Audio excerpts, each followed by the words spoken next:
Virgo, kamusta kayo? Hope you're all doing well. And welcome back to 1111 Pinoy Tarot. In today's reading, tingnan natin ang inyong romantic love relationship or situationship.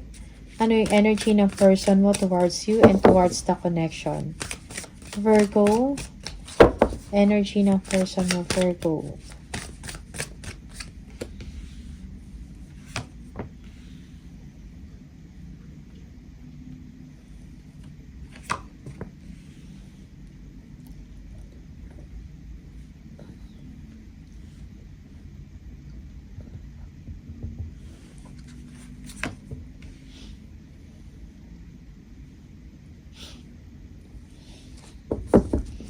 Okay.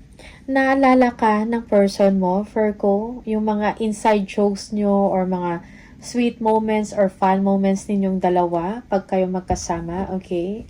Yeah, for some of you, this person, no, parang he or she messed up, no, kung anong meron siya, okay? Merong panghihinayang dito sa kanya, alright? Also, meron ding mga sekreto dito or hidden information from you, okay? Parang merong mga hindi siya sinasabi sa'yo na siya lang yung nakakaalam. Okay? Yung iba sa inyo, this person, no, parang na-admit niya na parang hindi niya naibigay sa inyo kung ano yung kailangan mo or yung understanding na hinihingi mo, something like that, no? Parang aminado siya na nagkulang siya doon. Okay? Yeah, merong sabotage, no? He or she mess up, no? A good relationship or yung mga bagay na mga magaganda sa buhay niya. Okay? Because maybe this person is confused or parang ang dami niyang sikreto or meron siyang tinatago, meron siyang mga problema na hindi mo alam at minsan hindi mo siya maintindihan. Okay? Yeah. So, but then, this person, namimiss ka ng person na to, Virgo. Okay? Tingnan natin.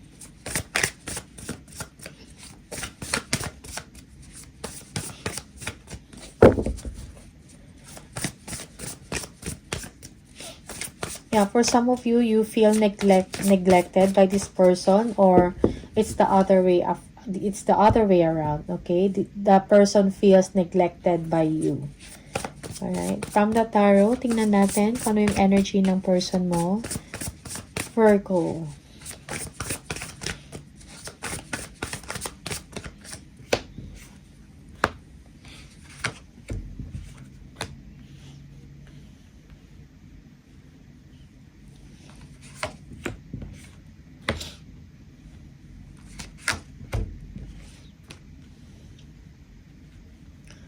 Okay.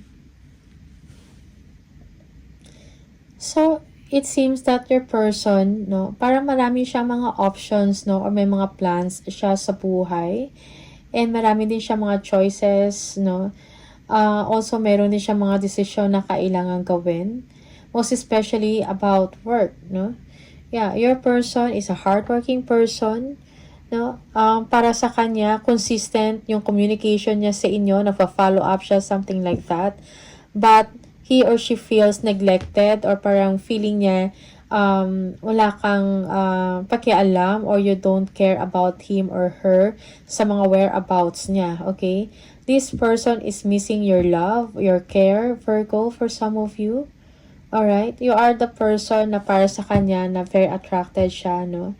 Yeah, for some of you, this person, siguro meron siyang mga exciting pursuits, no? Na hindi mo alam. Okay? That's for some of you. Alright?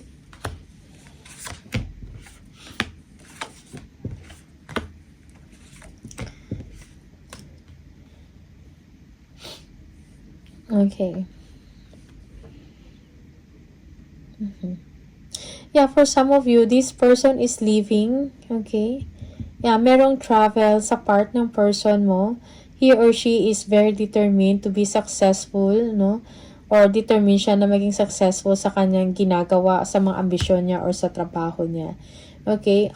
Siguro yung person na to is madami na din siyang mga challenges, no? Or na pinagdaanan. But he or she is still there, no? Nagsa-stand out siya, no? Sa kanyang ginagawa or sa trabaho niya, something like that. He or she is showing strength in his or her thoughts, emotions, no, sa mga actions niya. Okay, and yung tao na to is also matiisin, no, for some of you. Also, this person, you feel like,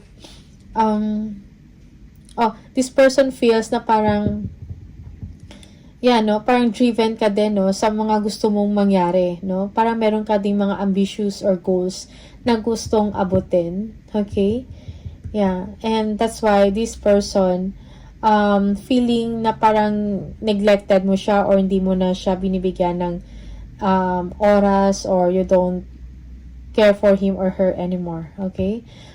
You might be dealing with a Cancer, Libra, Leo, for some of you Aries, Leo, or Sagittarius.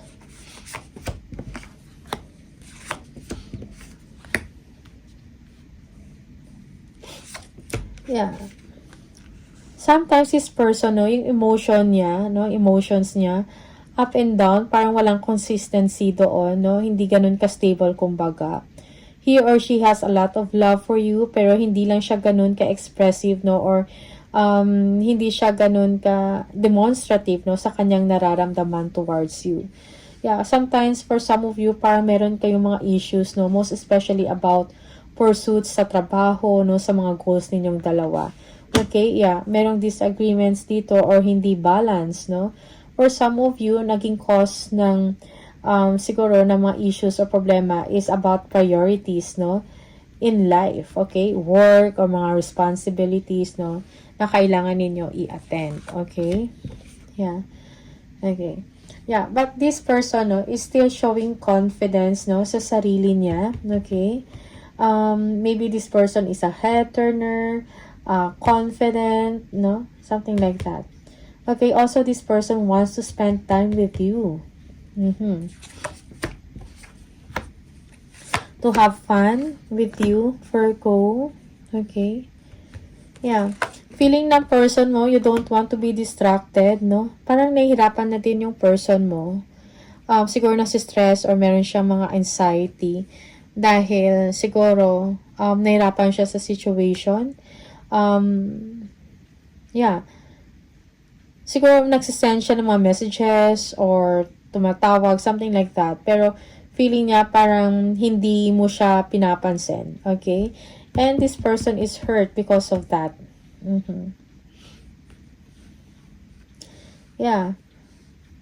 Yung iba sa inyo, may problem about communication dito, miscommunication and misunderstanding. Okay? Mahirap man yung situation when it comes sa komunikasyon, no? Pero your person is not giving up. Okay? For some of you, this person, sometimes he or she doesn't want to be disturbed or distracted, most especially at work. Okay? Problema is communication. Okay. That's why your person also is feeling sad, no, about the situation, no? And lonely at the same time.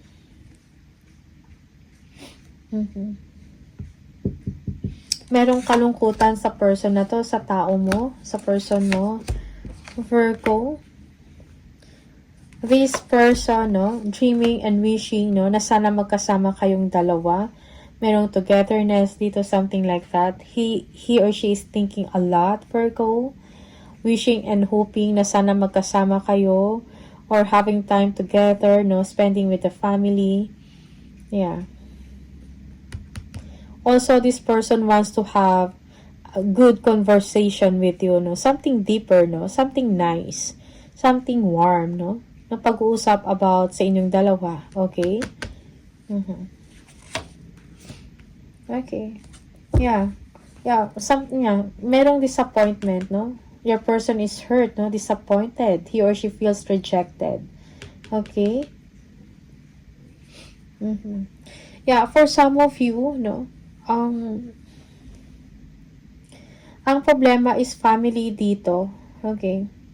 Gusto kang kausapin ng person mo, but ang problema is family. Merong third party issues dito, something like that. Okay? This person sometimes is toxic, no? Siguro kailangan ng person mo ng self-care dito, no? or pangalagaan niya yung sarili niya. For some of you, this person is really in love with you, or kumbaga, yung relationship ninyo is something deeper, no, or mas malalim pa, okay? Deeper commitment, okay? Yeah, yung iba sa inyo may challenge about money, no? Okay, about legacy, something like that. Yeah. So, yung person mo has a lot of plans about sa future, no? He or she is thinking about big money, big opportunities. Alright? So, yeah, to the point na minsan parang hindi niya na pinapansin, no? Hindi kanya napapansin. Yeah, parang hindi na siya nakakapagbigay ng attention sa inyo. Okay?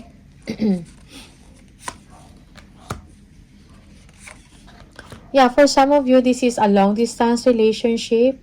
Your person is hoping, no? Wishing na sana magkasama kayo. Thinking about a relationship milestone, travel, no? Yeah. Maybe your person is just waiting for the right time na magkasama kayong dalawa. Okay? Yeah. So, this person is parang feeling niya, parang kailangan niya muna isantabi ang kanyang relasyon, ang kanyang emosyon, something like that, para makapag-focus siya about work, no? This person is serious or focus sa kanyang trabaho, no? Parang gusto niya i-grow, i-nurture yung trabaho na meron siya. Okay?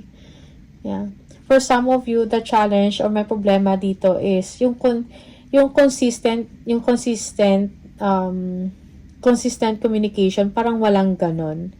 Alright? And sometimes yung person mo, parang he or she is feeling bored. No? Okay. So, sometimes your person, no, is doing tricks, no? Trickery, no? Yeah. Trickery. Okay? Or making fun, something like that, no? Maybe also this person is a womanizer, or ano tawag dito?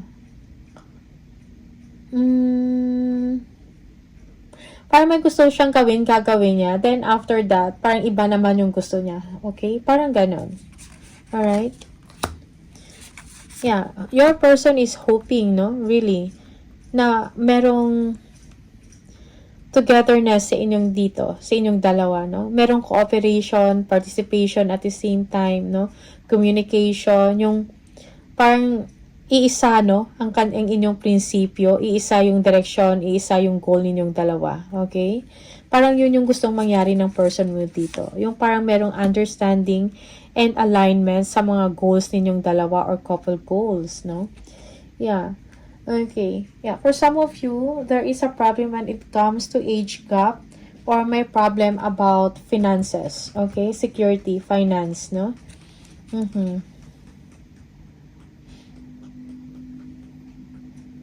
Also, may problem or issues din about commitment, no? Yeah. And loyalty, may issues or problema dyan. Okay? Sometimes your person is bored, or merong silent treatment dito. Okay, yeah, again, so yung emotion ng person mo is up and down, hindi ganun ka-stable, okay? Sometimes okay, sometimes hindi, no? Parang magugulat ka na lang na parang nag-iba yung mood, no? May mood swings. Ano ba to? Yeah, 3-3. Okay. Yeah, for some of you, your person is looking forward to travel, no? To meet up with you, no? Kung magkalayo kayong dalawa, okay? Parang kailangan nyo siguro i-ignite yung passion ninyo sa isa't isa. Yeah, for some of you, magkalayo yung location ninyo, and siguro may problem dyan when it comes to romance, no? Yeah. Okay. Yeah, 10 of Cups. Okay. So you are the person, Virgo, na parang nakakaintindi sa person mo. Para sa person mo, ikaw yung someone na kanyang best friend or mapagkakatiwalaan. Kung meron siya mga problems, something like that, or mga issues, parang ikaw lang ang napapagsabihan niya. Okay? Yeah, parang trustworthy ka para sa kanya. Alright? Siguro, for some of you, kailangan nyo i-ignite yung passion ninyo sa isa't isa. Okay? And, yeah, parang yun yung naging or problema. Okay? Planning, no? Growth.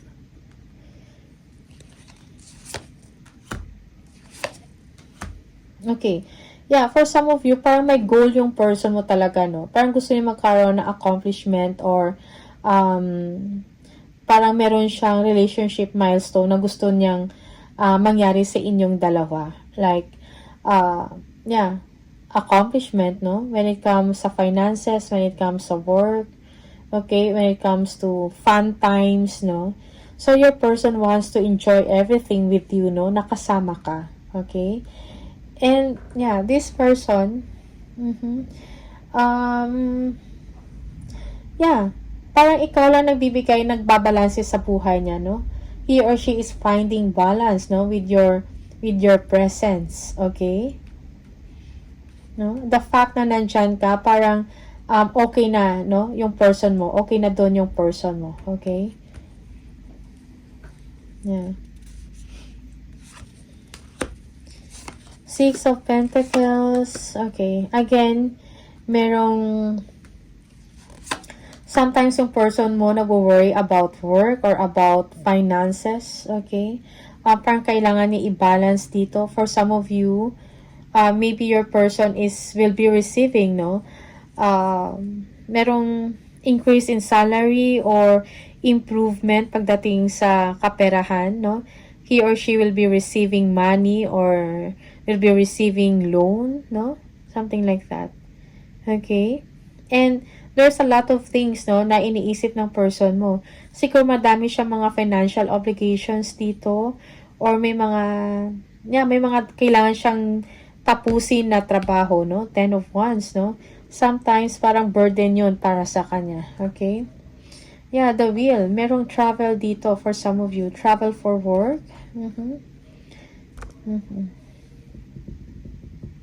Yeah, yung iba naman sa inyo, your person is hoping, no?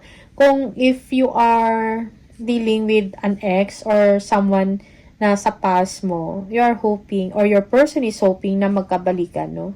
Parang gusto bumalik ng person mo pero hindi niya alam kung paano at sa kung anong paraan. Okay?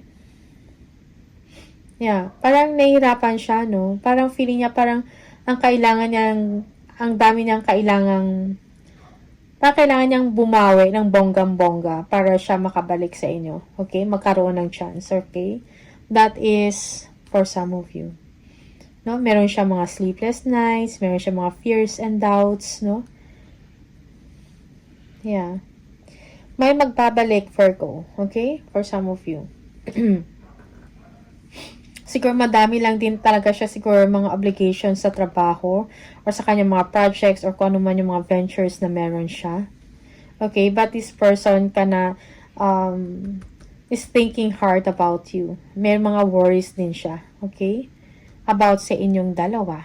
No? Maybe this person ayaw niyang lumayo sa inyo. Something like that. Okay? Yeah, yung person ninyo, no, may kailangan sang desisyon na gagawin. Okay? Excuse me. Yeah. Siguro, yeah, yung iba sa inyo, this person wants to make it official, no, sa inyong dalawa. Pero gumugulo pa yung isip or magulo pa yung isip niya. Okay? May kailangan siyang pagdesisyonan muna dito. Yeah, gusto niya mag-grow, no? Or mag-last ang inyong relationship. Yes. The Page of Pentacles and the Queen of Pentacles. Gusto niya mag-grow ang inyong relasyon. No? Siguro nagde-decide yung person na to, no? To make it official with you. At kung paano. Yeah, merong proposal dito, no? Parang both of you are like best friends. Okay? Yeah. For some of you, parang problema yung commitment dito or marriage, no? Or maybe, this person wants to propose to you, pero complicated yung situation, no? Parang may challenge yan if ever na ikakasal kayo or parang alam mo yun, kailangan ng alignment dito. Parang may problema. Maybe this person is in a committed relationship already. No, that's why it's complicated. Pero ikaw yung gusto niya. Kasi parang sa kanya, parang ikaw yung pagkakatiwalaan niya. Maybe you are close to this person, no? Yeah, for some of you, this person wants to travel with you or kung meron, bakasyon sa ibang bansa, no, international, something like that. Parang gusto kanya isama and to have time with you there, fun times with you. Alright, you might be dealing with a Taurus, a Leo for some of you, Pisces, okay? And also, Capricorn or Virgo, sorry. Okay.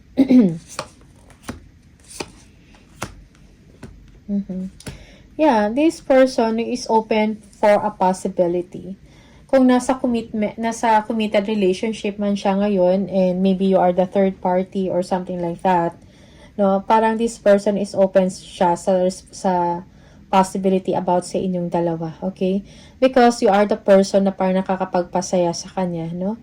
Inspired siya dahil sa'yo, okay? Siguro kailangan lang din ng confidence sa sarili niya, kung kailangan niya mag-take ng action, mag-make ng decision, no? Also, this person needs clear thoughts, no? Clear communication sa kung ano talaga yung gusto niyang mangyari, at saka kung ano yung naging problema or ano yung problema.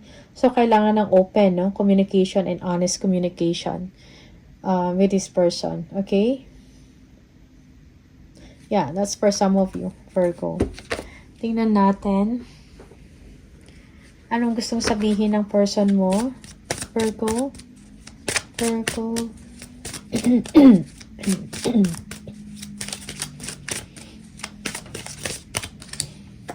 I want to be more than friends. Okay. So, gusto niya more than friends, no? I hid who I really am from you. Okay. I bury myself in work to forget you. Okay, for some of you, yes, meron nga kailangang decision or pag-decisionan yung person mo. Pero instead of making decision, siguro, inaano niya na lang yung sarili niya sa work, no? Parang doon na lang siya nakafocus sa trabaho. Okay? Para lang makalimutan siguro. Okay? Yung mga concerns about sa inyong dalawa. I wish I could take back my words. Merong pagsisisi dito. I love you unconditionally. I know I mess up everything. Okay? So, this person loves you, no? Unconditionally. Okay? Parang seryoso yung tao na to sa inyo. Okay? Otherwise, kung hindi ka nagmamatter sa kanya, hindi to mako-confuse or hindi to mamumroblema. Okay? Something like that. So, meaning to say, seryoso yung person na to.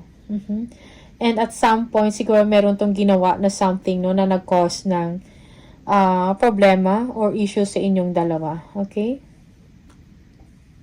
Yeah. So, Virgo, all the best sa inyong dalawa. You love this person also, no? Merong feelings dito. Okay? Siguro bigyan mo lang din ng just be patient with this person because this person, no, parang may gusto siyang i-express may gusto siyang siguro magpo-propose to sa inyo, kailangan niya lang ng time. Okay? Alright, so, Virgo, these are the messages for you. Maraming salamat and see you on the next video. Bye!